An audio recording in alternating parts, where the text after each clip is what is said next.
Aujourd'hui, le Vietnam est un pays en plein essor, qui compte 84 millions d'habitants, répartis entre des villes bourdonnantes d'activités, comme Ho Chi Minh et Hanoï. La jungle épaisse et des montagnes souvent abruptes. Ce pays n'a plus rien de commun avec celui que la guerre du Vietnam a ensanglanté et criblé de bombes durant des années. Voilà un aspect de la guerre qu'on voit rarement. Et pourtant, les traces de cette terrible période subsistent quelque part sous terre. Des réseaux souterrains creusés à la main sur plus de 100 km. Comment a-t-on fait pour se battre ici et gagner la guerre? Un centre névralgique du Viet Cong enfoui sous terre, truffé de pièges mortels. C'est étroit. Je ne sais pas comment on fait pour ne pas s'égarer là-dedans. Des grottes en pleine montagne, transformées en bases stratégiques. C'est gigantesque. Et un bunker souterrain ultra secret qui était directement relié au Pentagone. C'est ici, dans ces corridors, que la dernière résistance a eu lieu. Le Vietnam offre une topographie idéale pour la guerre souterraine. Et c'est sous terre que se sont déroulés les combats et que la guerre a été gagnée.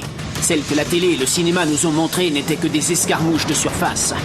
Nous explorons les strates du temps à la recherche des abris et des bases souterraines du Vietnam.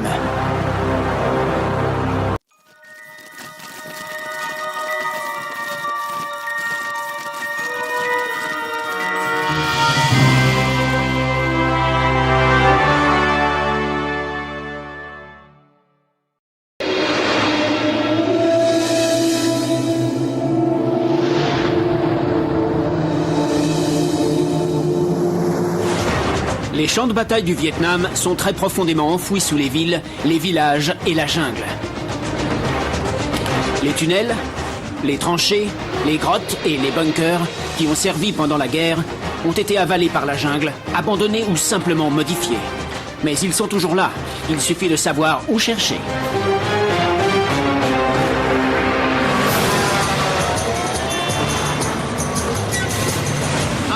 Je m'appelle Don Wildman, je suis à Ho Chi Minh Ville au Vietnam, une métropole qui bouge et qui connaît un essor vertigineux, au point d'être aujourd'hui à la pointe d'une des économies les plus performantes du monde. Mais il y a 32 ans, Ho Chi Minh Ville s'appelait Saigon. Elle était déchirée par une guerre civile et prise en tenaille par deux superpuissances.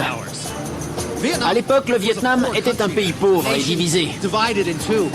Alors comment une armée de pêcheurs et de cultivateurs de riz a-t-elle pu résister à la puissance militaire américaine? Pour répondre à cette question, il faut descendre très profondément dans le sous-sol vietnamien. L'histoire du Vietnam est émaillée d'invasions et de guerres. Depuis l'invasion chinoise sous la dynastie Qin au IIe siècle avant Jésus-Christ, à la conquête coloniale française au début du XXe siècle. Mais quand l'occupation française prend fin, le Vietnam est divisé en deux au niveau du XVIIe parallèle. Le Vietnam du Nord, communiste, et le Vietnam du Sud, démocratique. Au début des années 60, la tension entre Nord et Sud ne cesse de s'aggraver. En 1965, c'est finalement la guerre totale entre les deux parties du pays. Sud-Vietnamiens et Américains doivent affronter une armée bien aguerrie et préparée, l'armée nord-vietnamienne. Mais ils doivent surtout faire face au défi que représente la guérilla au sud, le Viet Cong. En 1965, les forces américaines sont 2 fois plus importantes que celles du Viet Cong. Elles concentrent l'essentiel de leurs effectifs sur une zone de 60 km² baptisée Triangle de Fer. C'est un lieu où le Viet Cong est très actif. Et le tunnel de Cu Chi est le centre nerveux de toutes leurs opérations. Quand les recrues américaines sont parachutées dans la jungle du Vietnam, c'est dans cette végétation qu'elles doivent crapahuter. La jungle vietnamienne est l'une des plus denses du monde. Les soldats doivent se méfier des mines, des pièges et des forces Viet Cong qui paraissent surgir de nulle part. Ils savent que leurs ennemis se déplacent dans des tunnels souterrains. Mais ce qu'ils ne savent pas, c'est qu'un vaste complexe militaire se trouve juste sous leurs pieds. Le réseau souterrain de Cu Chi s'étendait sur plus de 100 km et aboutissait à moins de 15 km de Saigon.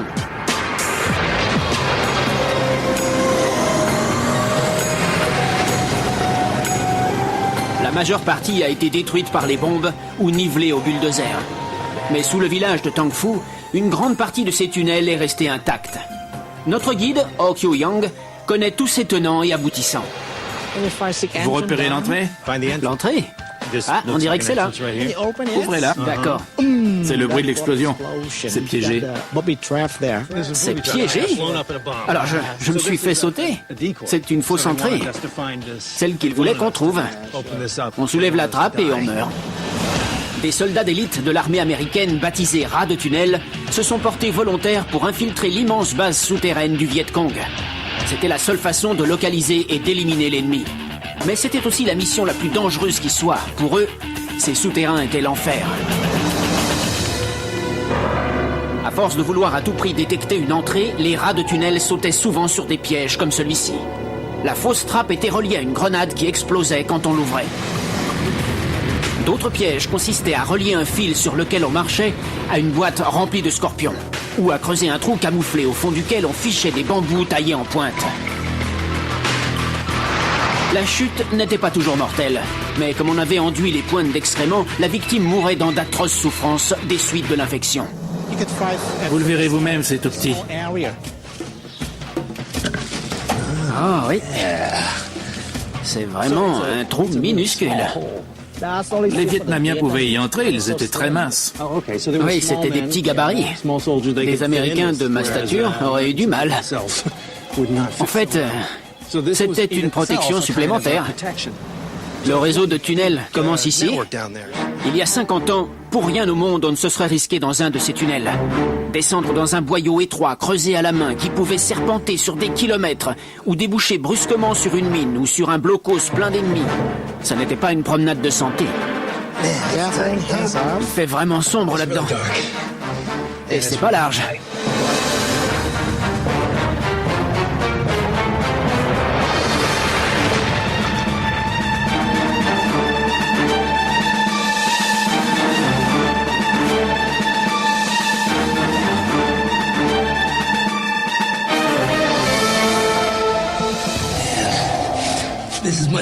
C'est bien plus étroit que j'aurais cru. C'est vraiment la taille standard du combattant? Je crois que durant la guerre, ils étaient plus petits. Ouah, mais qu'est-ce que c'est?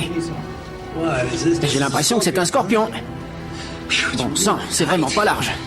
Passe encore pour les combattants Viet Cong qui savaient où ils allaient, mais pour les Américains qui s'infiltraient là-dedans pour les débusquer, ça revenait à entrer tout nu dans la cage au lion. Même si au début le taux de mortalité était de 100%, des soldats américains et australiens se sont portés volontaires pour devenir rats de tunnel. Ils partaient ramper armés d'une lampe de poche, d'un calibre 38 et d'un poignard, avec pour mission de rapporter des renseignements et de tuer l'ennemi. La lutte était simple mais cruelle, un corps à corps sanglant dans ces boyaux obscurs. Chaque tournant cachait un piège, une mine ou un explosif, sans parler des serpents et des scorpions. Il n'existait aucune méthode pour se préparer à ce genre de combat. Elle les utilisait comme terrain d'entraînement. Les rats de tunnel s'y exerçaient à toutes sortes de parcours, comportant des pièges, de fausses cloisons, des planques à explosifs. C'est vraiment difficile, hein? Regardez ces chauves-souris. Il y en a tous les 2 mètres. Les rats de tunnel rampaient dans un labyrinthe que les combattants vietnamiens s'étaient ingéniés à ramifier pendant 20 ans. Les souterrains de Cu Chi avaient été creusés pour relier entre eux des blocos lors de la guerre contre les Français en 1954. Au cours des années suivantes, les Vietnamiens les avaient prolongés, leur ajoutant des bifurcations, des passages et des raccourcis pour se protéger des effondrements en cas de bombardement d'un secteur particulier. Les systèmes de défense étaient incorporés dans la construction. Les passages principaux étaient tracés en zigzag pour dévier l'impact des déflagrations et tous les 100 mètres, on avait creusé de petits trous d'eau pour absorber l'effet des grenades lacrymogènes et des bombes fumigènes. Dans certains secteurs, les souterrains comportaient 4 niveaux situés à plus de 10 mètres sous la surface. On a vu des cratères de bombes lâchés par des B-52 dans les parages. Des entonnoirs de 5 mètres à peu près. Ces souterrains étaient si bien construits qu'ils absorbaient les impacts.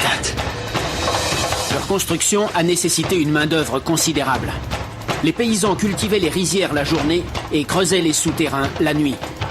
En moyenne, le travailleur évacuait 5 mètres cubes de terre par jour, soit l'équivalent de 6 brouettes.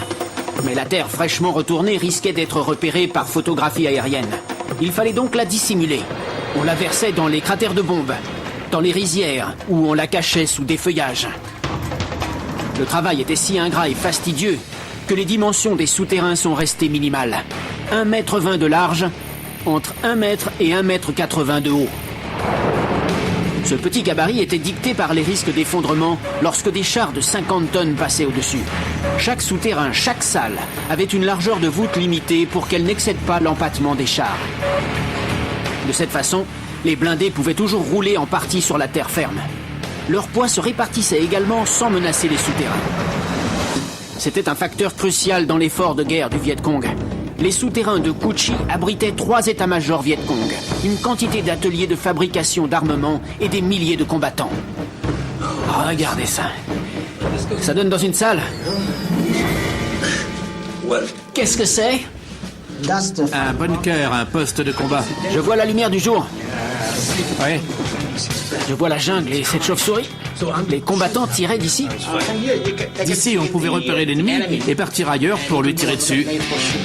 Ils pouvaient donc épier les mouvements des troupes. Les combattants du Viet Cong s'efforçaient de dissimuler ces bunkers. Ils construisaient de fausses fourmilières géantes dans la terre. Mais ils couraient toujours le risque de se faire repérer par l'ennemi. Dans la mesure où ils pouvaient voir l'ennemi. L'ennemi risquait de les voir. J'en avais assez vu pour comprendre que durant la guerre, la vie sous terre devait être un enfer. Et encore, je n'en avais vu qu'une petite partie. En temps de guerre, comme en temps de paix, il y a la mousson et les pluies. Tout le sol se transformait en boue qui grouillait de serpents. Mon Dieu, regardez ça. Ah, on dirait que ça mord.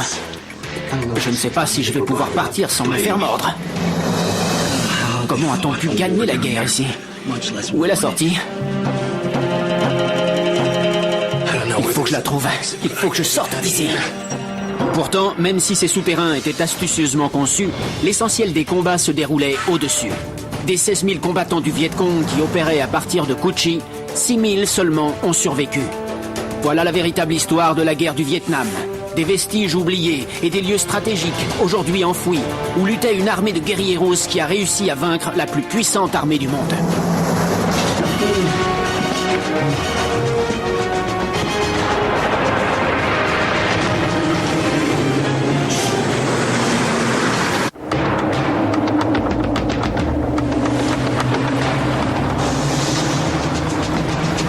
La guerre du Vietnam a été la première guerre télévisée de l'histoire.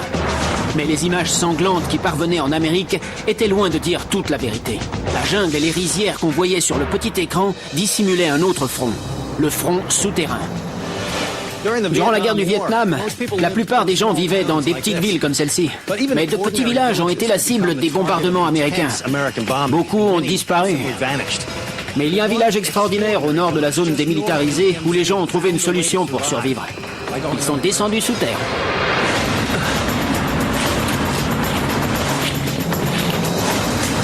Juste au nord de la zone démilitarisée, c'est-à-dire les 5 km qui faisaient office de zone tampon entre le nord et le sud, on trouve un autre réseau souterrain dans le village de Vinh Moc. Contrairement au tunnel de Cu Chi, celui-ci ne servait pas de base militaire, mais d'abri souterrain pour la population civile. C'était un village entier qui avait été creusé sous la terre par les paysans eux-mêmes. Je suis à Vinh Moc, le village où se trouvent ces souterrains. Mon guide va m'y conduire. Bonjour.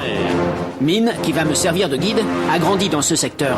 À la fin de la guerre, les bombardements avaient complètement anéanti son village. Ce sont des bombes qui n'ont pas explosé? Oui, elles sont restées intactes. C'était pas des petits engins. Elle pèse combien cette bombe? Elle est lourde, elle fait 1 tonne. Combien de bombes sont tombées par ici? Environ 1 million de tonnes dans l'ensemble du secteur. Une bombe d'1 tonne lâchée par un B-52 creusait un cratère énorme. Il y en a partout dans le village. Mais pourquoi ce village de pêcheurs apparemment innocent a-t-il été la cible de bombardements intensifs? À cause de sa position stratégique face à la mer de Chine méridionale.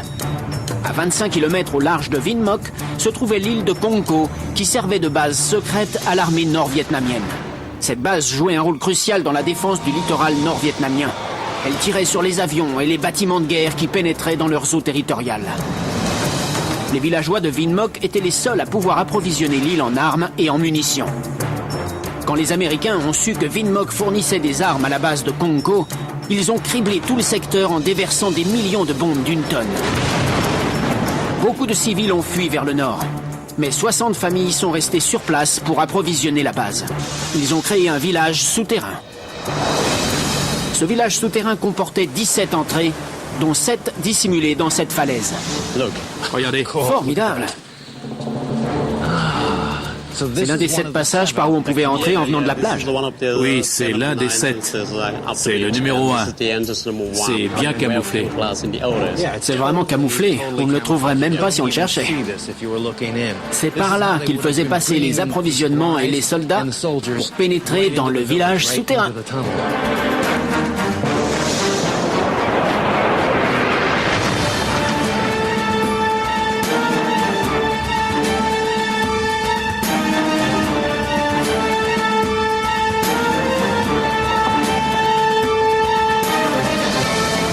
Tout en évitant les bombes et en approvisionnant l'armée nord-vietnamienne basée sur l'île de Cong Co, de simples villageois sont parvenus à creuser un véritable village souterrain entièrement à la main. Il leur a fallu 18 mois de labeur incessant. Mais quand ils ont eu fini, ils avaient créé une communauté souterraine absolument unique. Il y a de l'eau fraîche là-dedans. Les tunnels ne font qu'1,5 km de long, mais ils sont répartis sur 3 niveaux. Le plus bas est à près de 30 mètres sous la surface. La profondeur était capitale, puisqu'une frappe directe de B-52 pouvait creuser un cratère de 5 mètres. Quand les bombes tombaient, tout le monde descendait au 3e niveau, hors de portée des plus puissantes bombes américaines. Alors voilà comment c'était. Ils ont creusé ce tunnel carrément dans la terre. On sent l'humidité de l'argile. Et on sent à quel point elle est malléable et souple. On peut presque la creuser avec ses doigts. C'est comme de la boue. C'est très dense. Elle ne s'écroule pas. En fait, c'est cette argile très dense qui a empêché les souterrains de s'effondrer, malgré la pression que font peser sur elle près de 30 mètres de terre. Elle était assez meuble pour qu'on la creuse, mais une fois exposée à l'air, elle durcissait et faisait office de structure porteuse très efficace. Mais ça n'a pas été une entreprise facile pour autant. Armés de pics, de pelles et de pieux, les villageois ont creusé des mètres cubes de roches et de terre qu'ils ont hissés à bout de bras dans des paniers de bambou la nuit pour ne pas se faire repérer. En plus des 2 couloirs principaux, les villageois ont aménagé des cuisines, des dortoirs, un hôpital, tout ce dont ils disposaient avant en surface. 17 enfants sont même nés dans cet abri souterrain. Regardez, ils avaient un système de drainage pour évacuer les eaux. Non seulement ils devaient résister aux bombes, mais aussi aux pluies de la mousson, comme n'importe quel village. Les travaux terminés, 400 personnes ont vécu dans les souterrains de Vinh Moc, entassés dans un espace incroyablement étroit pendant 6 longues années. Nous sommes toujours au niveau 2. On a descendu 2 niveaux, c'est ça? Nous sommes à quelle profondeur au-dessous du sol? On est à 15 mètres en dessous du sol. À 15 mètres au-dessus du sol. Mais ça descend plus profond. Oui, on atteint 33 mètres au 3e niveau. Vous imaginez ce que ça pouvait être pour des enfants de grandir là-dedans? 17 enfants sont nés ici.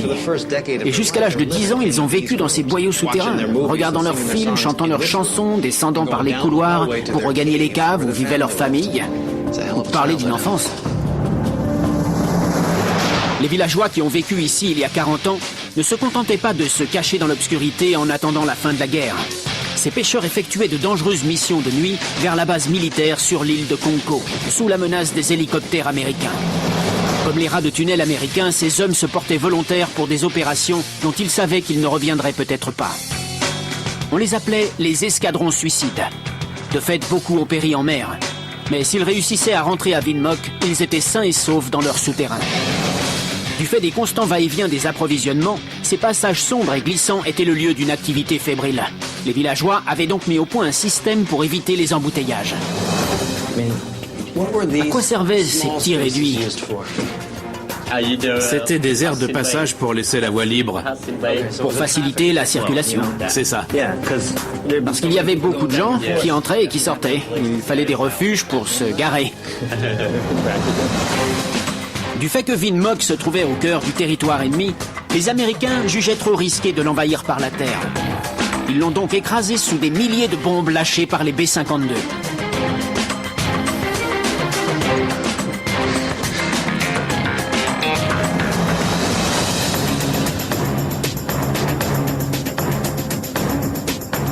Comment distinguaient-ils les ennemis des autochtones?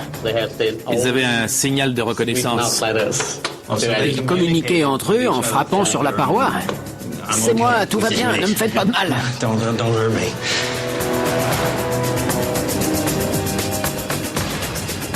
C'est facile de se perdre ici, si on ne sait pas où on va. J'ai parcouru des tunnels et des bunkers situés à différents niveaux. C'est un véritable labyrinthe qui a été conçu pour que les nouveaux venus ne puissent jamais s'y repérer. Enfin de l'air frais. Alors, on est entré 25 mètres plus haut, et là, on est au pied de la falaise sur la plage. Le tunnel serpente sous la colline et nous ramène au cœur du village. 6 années durant, malgré les bombardements, l'espace confiné et la vermine, le village de Vin Mock est parvenu à tenir bon sans déplorer la moindre victime. Dès la fin de la guerre, en 1975, on a rebâti le village directement sur ces souterrains qui avaient sauvé la vie de la population.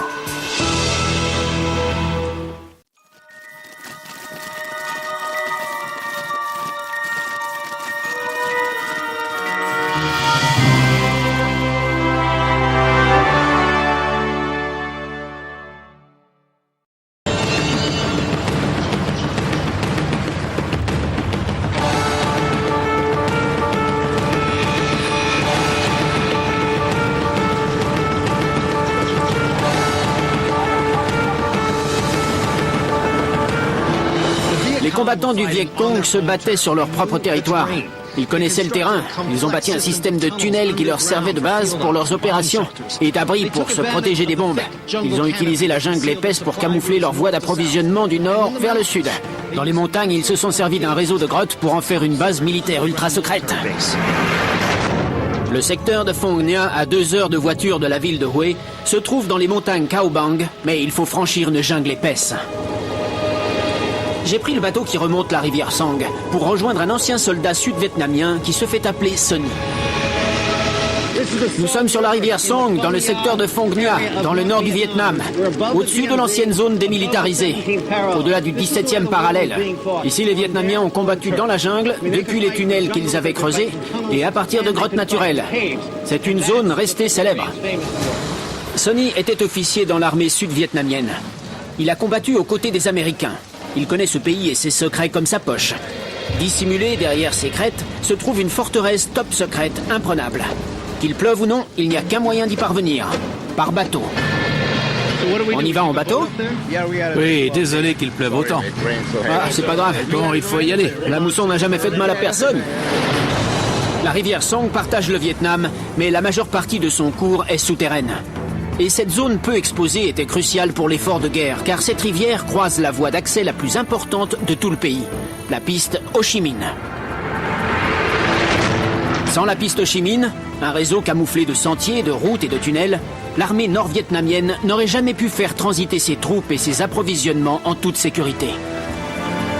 Mais il y avait un problème. Les convois de l'armée nord-vietnamienne qui se dirigeaient vers le sud devaient à un moment donné quitter l'abri de la piste Ho Chi Minh pour franchir la rivière Sang. Et là, ils devenaient une cible de choix pour les Américains et leurs alliés qui lâchaient sur eux jusqu'à 9 tonnes de bombes par jour. Nous sommes dans la zone de guerre la plus totale, hein? Là-bas, vous voyez les collines et la jungle. Au-delà, c'est la piste Ho Chi Minh. Les embarcations très lentes qui servaient à faire traverser les soldats et les marchandises faisaient des cibles faciles pour l'aviation américaine. Les forces vietnamiennes trouvèrent une parade, effectuer le transbordement de nuit. De jour, les troupes échappaient au repérage dans le port le plus sûr qui soit, les grottes de Phong Nha. Ce repère souterrain était bien plus qu'un simple point d'accostage. Tel un château du Moyen-Âge, c'était à la fois une ville, une forteresse et une prison. C'est l'entrée naturelle de la grotte? Tout à fait. Ce n'est pas artificiel? Non, pas du tout.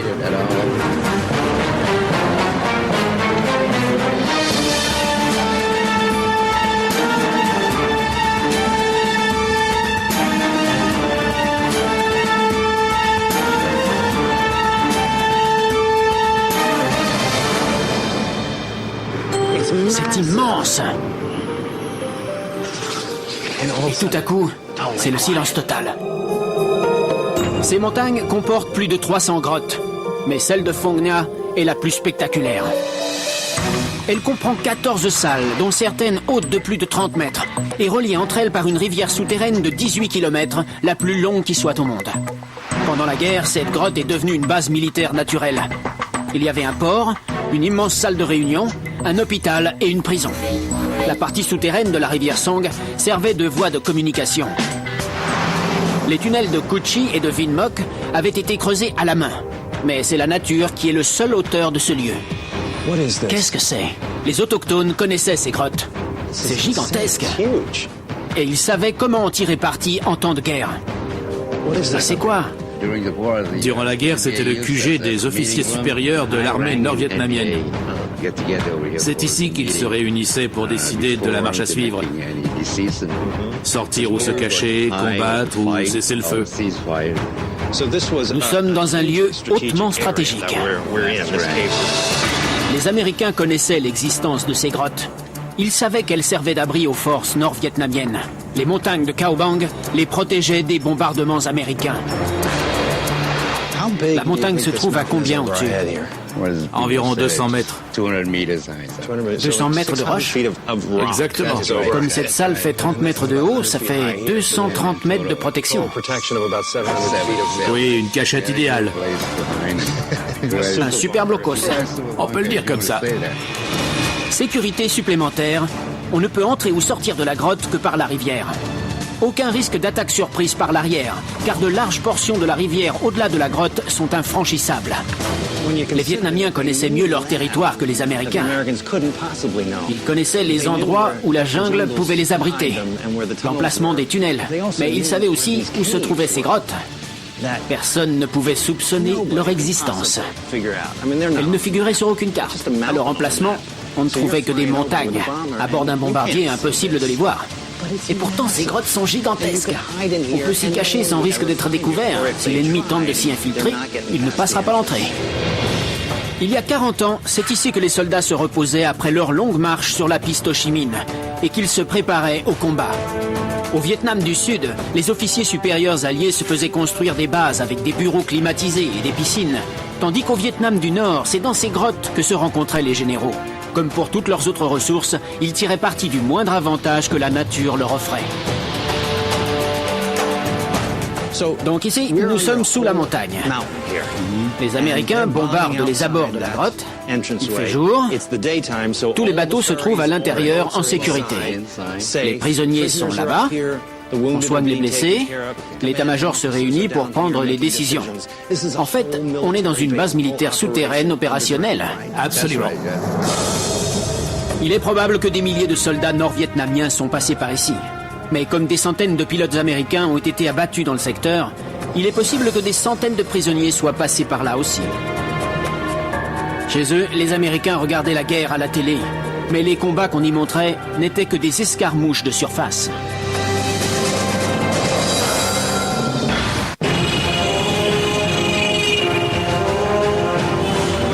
Pendant la guerre du Vietnam, chaque centimètre du territoire, ou presque, était un objectif militaire. Des grandes villes aux petits villages, jusqu'aux grottes de la montagne, à l'écart de tout. Mais parmi tous les lieux incendiés au napalm et bombardés, le plus redoutable de tous était la frontière entre Sud et Nord, la zone démilitarisée. Ce pont franchit le fleuve Ben Hai sur le 17e parallèle. Il se situe exactement au centre de la zone démilitarisée. Cette région était censée servir de zone tampon pacifique entre Nord et Sud. Mais pendant près de 10 ans, dans cette zone, ce fut l'enfer sur Terre. Bombardé, truffé de mines, hérissé d'innombrables blocos et labouré par des kilomètres de tranchées. C'est avant tout un no man's land. Aujourd'hui encore, les traces de ce sinistre passé sont visibles sous la terre. En dépit de son nom, la zone démilitarisée est devenue une des zones les plus militarisées du monde. Et elle a subi l'un des bombardements les plus intensifs de toute cette guerre qui a duré 14 ans. Il y a des blocos par centaines, des tranchées et des pistes dans toute la région. Mais beaucoup ont été comblés, recouverts ou avalés par la jungle, si bien qu'ils sont pratiquement impossibles à déceler. Je retrouve Sonny dans la ville de Way. Vous avez nos motocyclettes? Oui, il faut mettre un casque. Way est une ville stratégique, située juste au sud de la zone démilitarisée. Convoitée de part et d'autre, elle a été l'enjeu de combats féroces. C'est parti! La route numéro 1 traverse la zone démilitarisée. C'est la seule qui relie sans interruption Hanoï à Saigon. La ville de Way se trouve à mi-distance entre les deux. Quand les Nord-Vietnamiens attaquaient, ils empruntaient cette route? Oui! Des centaines de blocos souterrains défendaient toutes les routes qui menaient à la ville. Si l'armée du Nord voulait infiltrer le Sud, elle devait passer par cette route et donc s'emparer de ces blocos un par un. En circulant sur cette route, on a du mal à repérer les anciens blocos. Mais Sonny, grâce à son expérience d'ancien combattant, en a retrouvé un. Le voilà, le blocos. D'accord. Ces blocos servaient à défendre la route numéro 1 sur tout son parcours. La route numéro 1, la piste, la rivière, la voie fluviale. Il s'agit d'une autre rivière. Il devait y avoir une bonne couverture végétale. On ne devait même pas soupçonner la présence du blocos. Regardez ça. Ce sont les meurtrières. On peut entrer ?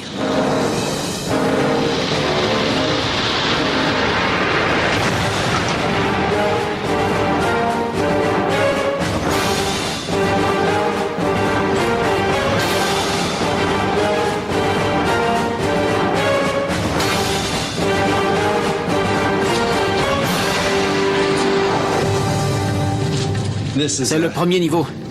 Il y en a deux au-dessus. Oui. On peut monter. Il y a un deuxième et un troisième niveau. C'est vraiment un aspect de la guerre qu'on voit rarement.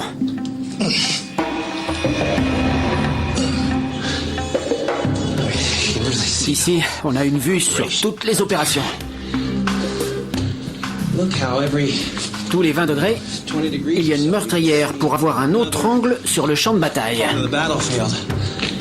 En fait, il y a un village juste à côté. C'est lui que ce blocos défendait, ce pont et ce village. On s'est forcément battu dans ces murs. Le bunker est toujours en état, 40 ans après. Il a subi des tirs de mortier, des bombardements. On voit bien pourquoi. Tout est ferraillé, toute la structure est armée, comme une cage qui rigidifie les parois de béton. Voilà pourquoi il a résisté. Ce blocos comporte 3 niveaux. Le premier est le plus vaste. Ces meurtrières donnent sur la rivière, sur le pont et sur la route. Le second et le troisième niveau sont des postes de guet, d'où les soldats pouvaient repérer les manœuvres ennemies. Ces blocos ont résisté à des bombardements intenses, conçus de la même manière que ceux qui ont servi pendant la Deuxième Guerre mondiale. Ils étaient bâtis avec du béton armé, ce qui les rendait 20 fois plus résistants qu'une structure en béton ordinaire. Il y a 40 ans, ces blocos étaient remplis de soldats américains et sud-vietnamiens venus s'y mettre à l'abri de l'artillerie nord-vietnamienne. Sonny était dans l'infanterie sud-vietnamienne. Ici, au premier rang, il pouvait constater l'ampleur du chaos. Les soldats qui étaient là avaient pour mission de protéger le pont ici, les routes et aussi la voie d'eau. La plupart du temps, les soldats affectés ici se tenaient en dehors du blocos et n'y entraient qu'en cas de bombardement. Vous voyez ces meurtrières? Pour tirer, il n'y a de la place que pour un seul homme. Un soldat posté à chaque meurtrière. Ce rebord servait d'appui pour la mitrailleuse. Les blocos s'étaient orientés pour que les forces sud-vietnamiennes puissent débusquer des commandos Viet-Cong qui s'étaient infiltrés dans le sud. La visibilité était mauvaise à l'intérieur. Aussi ne s'y réfugiait-il qu'en cas de tir nourri. Quand on était attaqué de plein fouet au mortier, ou alors bombardé par l'artillerie à longue portée nord-vietnamienne, là, il fallait se mettre à l'abri. Qu'est-ce qu'un soldat ressentait ici? C'était douloureux physiquement. Le fracas vous massacrait les tympans. Le bâtiment était capable de résister aux explosions, mais l'onde de choc pouvait tuer ses occupants. Ces blocos étaient conçus pour résister au shrapnel nord-vietnamien. Il s'agit de grenades propulsées par une roquette capable de voler à plus de 1000 km/h. Le gros problème était les ondes de choc sonores pénétrant par les meurtrières. Quand une grenade explosait à moins d'1 mètre du blocos, elle faisait un vacarme d'une intensité de 258 décibels. Le risque fatal pour les tympans, débutant à 150 décibels, la pression causée par l'explosion perçait littéralement les tympans des soldats. Nombre d'entre eux sont rentrés chez eux avec des séquelles post-traumatiques, des pertes auditives et de graves lésions du cerveau. Mais il fallait soi-disant en passer par là. Pour repérer l'ennemi et tirer sur lui, les soldats devaient risquer de perdre l'ouïe et parfois la vie. Regardez, ce sont des initiales. C'était des postes assignés à tel ou tel soldat. Ils se mettaient dans cette position et ils tiraient sur tout ce qui bougeait.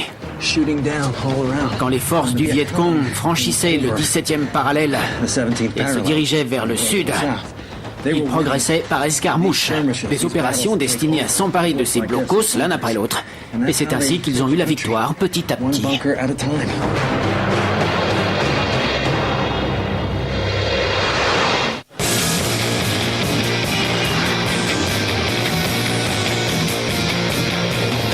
Voici Ho Chi Minh Ville. En avril 1975, elle s'appelait encore Saigon, et c'était encore la capitale du Vietnam, mais plus pour longtemps. Le Sud-Vietnam et ses alliés américains se sont épuisés après 10 ans de lutte contre une armée invisible, mais impitoyable. La fin des combats est en vue. Durant 10 ans, le centre névralgique des armées sud-vietnamiennes et américaines se trouvait dans un bunker ultra-moderne et top secret. Logé très profondément sous le palais présidentiel. Il comportait 5 niveaux et occupait la surface d'un très grand immeuble. Sa construction a duré 3 ans. Pendant la guerre, c'était le lieu le plus sûr de Saigon, y compris pour le président lui-même. C'était la Maison Blanche et le Pentagone réunis.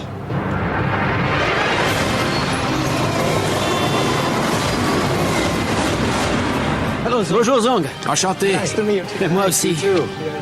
Nous entrons dans la Maison Blanche vietnamienne. Oui, c'est à peu près ça. C'est ici que, durant la guerre, on a pris des décisions qui ont envoyé des milliers de gens à la mort. Et voilà le bureau présidentiel. Le bureau ovale du président actuel. Oui. Mais en temps de guerre, cette pièce était beaucoup trop exposée. Au premier signe de danger, le président et son équipe empruntaient un escalier secret et pénétraient dans un monde parallèle et étrange. Un espace où se concentrait toute la puissance militaire. Nous sommes la première équipe de télévision occidentale, depuis la fin de la guerre du Vietnam, à pouvoir pénétrer dans ces salles secrètes situées sous le palais présidentiel.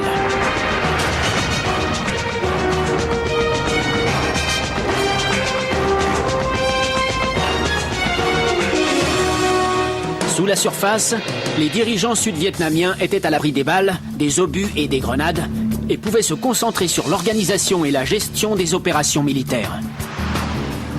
Et ces petites pièces, C'était des bureaux. le secteur des transmissions. On utilisait le téléphone pour gérer les opérations. D'ici, on pouvait communiquer avec les armées alliées et les généraux sur le champ de bataille. Tout au long des années 60 et 70, cette salle a bourdonné d'activité. À l'autre bout du fil se trouvaient les soldats américains tentant de débarrasser le Sud-Vietnam du communisme. Mais le plus étonnant, c'est que c'est dans ces pièces, situées juste au-dessous des rues d'une métropole très animée, que la guerre a été planifiée et organisée sans satellite espion, ni ordinateur, ni téléphone portable. Ça servait à passer des messages et à en recevoir. Oui, pour les documents internes. Une méthode de transmission vraiment basique. Et voilà à quoi ressemblait leur téléphone. En effet. Une marque américaine.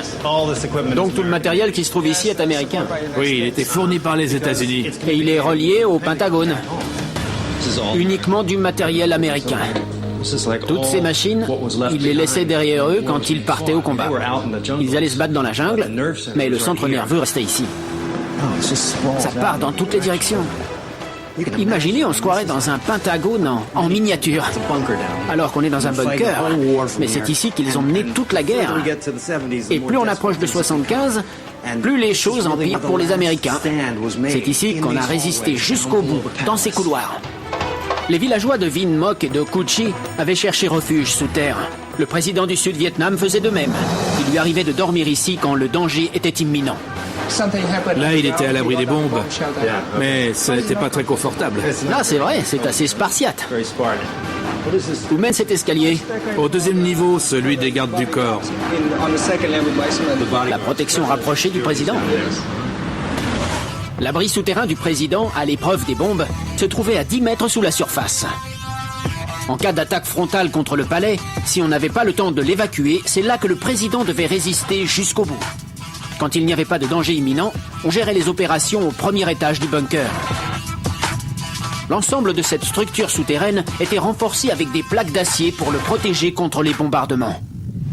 Mais finalement, aucune de ces précautions n'a réussi à stopper les Nord-Vietnamiens. Zong m'a conduit des sous-sols à la terrasse sur le toit du palais. C'était le meilleur endroit pour assister à un tel événement. On a une sacrée perspective d'ici. Oui. C'est la fameuse grille d'entrée? Le matin du 30 avril 1975, les 2 premiers chars de l'armée de libération ont franchi cette grille et les soldats ont occupé le palais. J'ai vu les images. Il y avait une longue file de tanks sur cette avenue. Nous étions au printemps 1975. Les États-Unis avaient signé un accord de cessez-le-feu avec le Vietnam du Nord et les troupes américaines étaient parties. Le président du Vietnam du Sud, Nguyen Van Thieu, souhaitait continuer la lutte. Mais quand les troupes nord-vietnamiennes ont convergé sur Saigon, il a fui le pays.